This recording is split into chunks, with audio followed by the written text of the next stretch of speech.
আসসালামু আলাইকুম। আশা করি সবাই ভালো আছেন। ঢাকা শেয়ার বাজার পক্ষ থেকে আমি শাহরিয়ার হোসেন। সবাইকে স্বাগতম জানাচ্ছি আজকে ভিডিওটি দেখার জন্য। আজ সোমবার। আজকে মার্কেট নিয়ে একটু আলোচনা করব এবং আগামীকাল মার্কেট নিয়ে আলোচনা করব। তো গতকালকে ভিডিওটি আমি বলে আসছিলাম যে মার্কেট কিন্তু কারেকশন দেওয়ার সম্ভাবনা রয়েছে এবং যেসব সেক্টরে কিন্তু মানি ফ্লো ছিল আমি সেক্টর ধরে কিন্তু দেখিয়ে দিয়েছিলাম প্রত্যেকটি সেক্টরে এবং প্রত্যেকটি অনেকগুলি শেয়ার।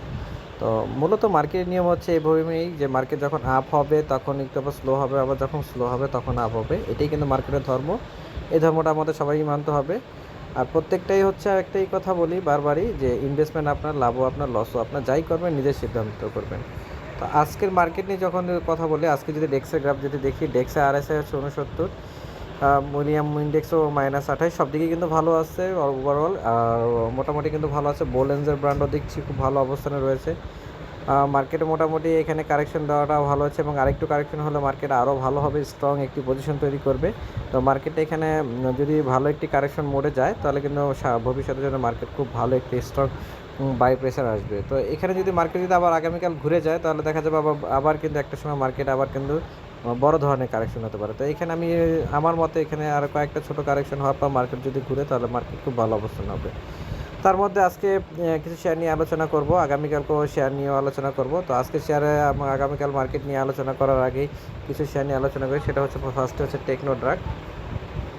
তো টেকনোড্রাগ আইপিও শেয়ার, এটা আরএসআই এখনও অনেক আপ এবং শেয়ারে প্রচুর পরিমাণ ট্রেড হচ্ছে, কিন্তু শেয়ার কিন্তু উঠতে পারছে না। প্রচুর সেল প্রেশার, বাই প্রেশার দুটোই দেখছি। আজকে কিন্তু মার্কেটে শেয়ারে আরএসআই হচ্ছে 83, উইডিয়াম হচ্ছে -35। তো এখনও শেয়ারটি কিন্তু বলা যাচ্ছে না কী হবে, যেহেতু আইপিও শেয়ারে কিন্তু কোনো আমেন্স করা যায় না। তো মোটামুটি শেয়ার এখানে যা দেখা যাচ্ছে বাই প্রেশার, সেল প্রেশার দুটোই আছে। তো যেহেতু আরএসআই আপ, হয়তো বা এই কারণে এমন হচ্ছে। হয়তো বা শেয়ারটি এখানে আরেকটু কারেকশন হতেও পারে বা উঠতে পারে, কারণ আইপিও শেয়ার এখানে নিয়ে কোনো কিছু বলা যাবে না। তারপরে শেয়ার নিয়ে আলোচনা করি, সেটা হচ্ছে মেঘনা লাইফ। তো মার্কেটে কিন্তু অনেক লাইফ ইন্স্যুরেন্স কিন্তু মোটামুটি মুভমেন্টে গিয়েছে এবং খুব ভালো অবস্থান আছে। তো মেঘনা লাইফে কিন্তু শেয়ারটি মোটামুটি এখন ভালো অবস্থানে দেখছি এবং শেয়ারটি কিন্তু মোটামুটি ভালো বাই প্রেশার রয়েছে এবং খুব সুন্দর একটি পজিশনে রয়েছে অলরেডি। কিন্তু শেয়ারে কিন্তু ভালো একটি পজিশন ইন্ডেক্স শো করছে। আরএসআই শেয়ারটি হলো 62, 64। তো উইলিয়াম ইন্ডেক্স -11। তো মোটামুটি শেয়ারটি এখনও কিন্তু মোটামুটি ভালো অবস্থানে রয়েছে। হয়তো বা শেয়ারটি এখান থেকে বাড়তেও পারে, না বাড়তে, তবে শেয়ারটি খুব ভালো একটি অবস্থান রয়েছে। তারপরে শেয়ার যদি আলোচনা, সেটা হচ্ছে সানলাইফ শেয়ারটি মার্কেটে কিন্তু আগে থেকে একটি গেমিং শেয়ার। শেয়ারটি মোটামুটি ভালো অবস্থানে রয়েছে। এই শেয়ারটি বলা যাচ্ছে না বাড়বে কিনা বাড়বে না, তবে এখানে এমএসসিডি কিন্তু মাইনাসের দিকে। তাই এই শেয়ারটি কিন্তু এখানে উঠলে কিন্তু একটি সেল প্রেশার সম্ভাবনা বেশি। তারপরে শেয়ার নিয়ে যে আলোচনা করি, সেটা হচ্ছে মাইরাস ফাইন্যান্স শেয়ারটি অনেক দিন যাবৎ কিন্তু আন্ডার ভ্যালুতে ছিল। তো শেয়ারটি মোটামুটি একটু প্রফিট দিয়েছে, এখনও কিন্তু মোটামুটি শেয়ার আজকে ভালো অবস্থানে ছিল। তো শেয়ারটি এখানে যারা প্রফিট টেক করবেন আশা করি তারা বুদ্ধিমানের কাজ করবেন। অলরেডি কিন্তু শেয়ারটি একটু ভালো গ্যাপ দিয়েছে, এখানে শেয়ারটি কারেকশন হওয়ার সম্ভাবনা খুবই বেশি। তারপরে শেয়ার নিয়ে আলোচনা করি, সেটা ন্যাশনাল হাউজিং একটি ভালো একটি ফাইন্যান্স কোম্পানি, এটাও মোটামুটি ভালো। আমি গতকালকে বলে আসলাম শেয়ারটি কারেকশন দেওয়ার সম্ভাবনা রয়েছে। তো শেয়ারটি কিন্তু আজ কিন্তু কারেকশনে গিয়েছে এবং কারেকশন মোডে গিয়েছে। তারপরে শেয়ার নিয়ে যে আলোচনা, সেটা কেয়া